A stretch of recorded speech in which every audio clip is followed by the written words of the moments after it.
Meta down 23%, Palantir down 16%, Coreweave down 50%. So are those early signs of the AI tech bubble? And let's talk about each one individually. We can start with Meta. They dropped and then they continued to drop. Mhm. Um, so is Meta in trouble? I'm going to say it again after earnings. It was a canary in a coal mine that kind of let you know what was to come. I don't understand why they're in correction. Like That's fair. That's fair. That's yeah. it's prime. I think they are calibrating so well now. I don't think they're deserving of a 20-25% drop at this moment. But I think, Rashad, back to your point, I think there's some signals in the market amongst the firms, the governments about what's to come. And for them to deliver great earnings and have this results tells you what's to come. There's signs always. Apple having issues this year, sign, right? But I think Meta definitely in this class is incredibly strong. Hell of a turnaround from 2022. I think it's unfair, but I think it's just like general market conditions that's dragging them a hell of a lot lower. I'm with you 100%. Meta is a buy. In fact, when I saw it drop 15%, I bought it. Now it's down 23. I might have to add some shares to the portfolio. Again, I like the aggressiveness of Zuckerberg. Their CapEx spend, they said they're increasing it. They're all in on this. They understand the severity of winning this AI race. They have the innovation. They have the data. When you're talking about all the platforms that they have at their disposal, they have products now. The glasses are doing pretty well. Glasses are doing incredibly well. And they're expanding. Their data center expansion and their vision for AI, all pun intended, is very clear. And it's going to cost, and their understanding of that. And the fact, I think, people took his cadence during the earnings call a little too hard and said he was a little too lackluster and a little frivolous about how he's speaking about this CapEx. But it's a future investment. That's the part. That's it. If he did, okay. And I was super critical of the metaverse investment in that story. But he's investing into the right things at the right price at the right time to not be left behind when Apple didn't and they get punished. Makes no sense. You can argue, I won't do it this week, but this year, Zuckerberg has been better than Cook. It's no question. Oh, the resurgence has been incredible, right? Like we're talking. I mean, it was down in the 490s. I know it pulled back, obviously, during the DeepSeek thing. But it's rebounded. It was at over like 750 at one point, 749. Yeah. And obviously it's pulled back here. And it's part of one of those golden rules of investment for me. If an asset that I truly, truly believe in is at a discount, if it's between 20 to 30%, and then I also see the options down 30 to 40%, it hits the check. Check. All I got to do now is execute, and Meta has done that, and it's done it again. Might have to reposition it, but yeah, strong operating margin 45%. Net margin is 32%. Yeah, which is the opposite for a company. Like all these companies not created equal. Coreweave, we've been speaking about it, and I know it's one of the companies you just said, but we've been saying 6 months. 6 months. That's been our golden rule. 6 months came in September. It's been trending downwards since they reported earnings, and I like Coreweave. I've always said I liked it. The only thing that troubled me was the debt, right? Like that matters. Their data center expansion, it's not, they had to take on debt to expand. Now they do have NVIDIA as a partner, but when you think of how they're using NVIDIA, right? Like NVIDIA is supplying GPUs to them, but they're not the top of the line GPUs, right? Like it's not Blackwell, it's not Blackwell Ultra, it's not Rubin. They were using the H20s, and so the Hoppers, for those who are in the know. But when you think about that, right, like people are going to lease that compute, but they're leasing it at a lower tier model, right? So that almost becomes a depreciating asset every time the company puts out a newer version. Mm-hmm. So by the time you're using the Hopper, they've already had Blackwell. By the time you got Blackwell and you're leasing that, and then it's Rubin. And so that becomes a depreciating asset. That business model is interesting, but the debt that they're taking on to expand is concerning because they have to generate a certain amount of revenue just to offset it. And it doesn't look like they're doing that right now, which is why you saw the stock fall so greatly from, I think, 149. I think it's trading at like $70 now. And so that's my slight issue with CoreWeave. I think it'll be here, obviously, as NVIDIA is has a vested stake in them.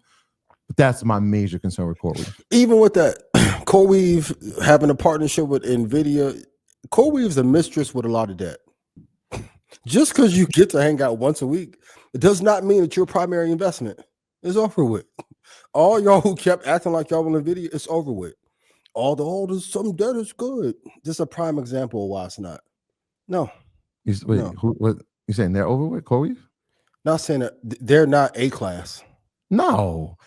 I started it by saying but it's a lot of people who were like, well, they're gonna you know what? Because people traded it and they did make money. So I'm not mad at those people who like, hey, I was part of the IPO when it was at 40, then it ran to great. I'm all for that. That's dope if you in the private market. Right. But even the people who had the private shit, they got rid of it. That's a shot. That's the other stock game. The sell-off. Mm-hmm. That's why I said we got to wait 6 months, because after that 6 month hold up, we're going to see people say, all right, we're taking profit. We've made money. We've had it pre-IPO. This is a nice run up. Let's take some profit off the table for events like this, where it's now trading at 70. So we'll see where it heads over the next couple of weeks. We'll see. Wednesday again will be a teller, right? They'll bounce back eventually and get back into the 90s, 100 range. But that run up from 40 to like 170. Yeah, it was crazy. Overvalued. Chat. Put in chat. Hit the like button and share. What about Palantir? I think Palantir's issue is his valuation. The valuation is like 17 too high, bro. What's the number? 17 something? 1700? It's too high. Like, great company. I don't like what they do. I'm starting to like Alex a hell of a lot as the CEO. I won't lie. I don't like the mission because of how it affects Black and brown people. But when it ran from 584 up to 207, great returns. If you made money on it, I'm incredibly happy. But I don't know technically. Okay, if Palantir is publicly traded and they're real getting as much coverage and lore around it, it's scary if I'm a Palantir owner, for sure. Now, is there an ecosystem where both of them can thrive? And I think, of course, Alex is a Elon-esque CEO where he's driving a lot of the value through his vision, work ethic, selection and curation of executive management team, for sure. But the valuation on this company is too high. And I even think if you look at Peter Thiel and Alex, if you got them in a private conversation, they would tell you the same thing. Like the true range, they should be in the 120, 130 range. If they were there would be more room to go, but they hit their high for the year for sure. Yeah, the forward PE is 185. That's fucking insane, bro. So I mean, the revenue isn't matching that just yet. Will it? At some point, right? We're talking about the amount of government contracts that they will secure, and I'm not just talking domestically. Mm-hmm. I'm talking like global government contracting that I'm sure that they'll play a role in. Yeah, that number, that revenue has to come in at some point that could even match this. I think they're a victim of, hey, this thing is run too high. People are talking about an AI bubble. This is AI tech in the sense of having defense tech. Who is the poster child for high valuation? I think they're the poster child, and this is the repercussions of it. This pullback here. After the NVIDIA trade took off so well, everyone was looking for the next thing to park money into. Great company, once again, don't like the mission. But a lot of the benefit that they received was the carryover or spillage from people who have FOMO from NVIDIA, who was looking for the next thing to invest in. But if we have a correction next year, I think it'd be his first test as a CEO on a global scale. And if he can do what Zuckerberg did in 2022 and figure it out, he'll be A-okay. But the valuation is just insane. It's like paying Austin Reeves $200 million a year. Austin's good, but it's not worth it. Austin Reeves averaging 29 a game, bro. Cooking. Is he worth $200 million a year? In this NBA, he might. Like, A year? no, you said 200 million a year? Or Yeah, a $200 million year. contract. Oh, no, $200 no, a no. year. No.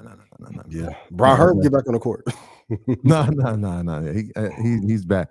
Somebody asked about Robinhood.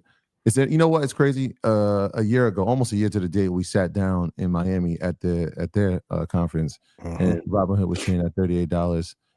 Obviously, we saw it run up to over 155. It's pulled back a little bit here. I still like Robinhood. I told you it was one of those companies that I was like, damn, I can't believe that we didn't invest. I didn't personally invest in it, and I should have. But yeah, this is one of these environments. I think there's a cycle that happens when you start to see people pull back out of tech a little bit. And I think they have characteristics of fintech in a sense. And so there's a pullback there, but people usually rotate. Retail investors have helped this. Option trading hasn't helped this. Their new platforms and new initiatives have helped them. I still believe in Robinhood. It's almost getting to a point where, yeah, it's time for us to maybe grab a position here. So love Robinhood. Shout out to the question. Rashad, when you were with Vlad and we did the interview, is eye test, right? How well do you think this company is going to do over the next 3 or 4 years? Because there's certain people you just don't bet against. And I think he's one of them, but I wanted your take of it if he's one of those entrepreneurs that you don't bet against at all costs. Yeah, for sure. He's definitely a very impressive entrepreneur, extremely smart, has a clear vision of where he wants the company to go, very forward thinking, very open to new ideas, got his ears to the streets, got a good team around him. So I think Robinhood is going to be one of these companies that's going to be here for a long time. They democratized investing, and you got crypto, adding betting and all types of stuff to their platform. So I think they're one of these companies that just keeps evolving over the course of time.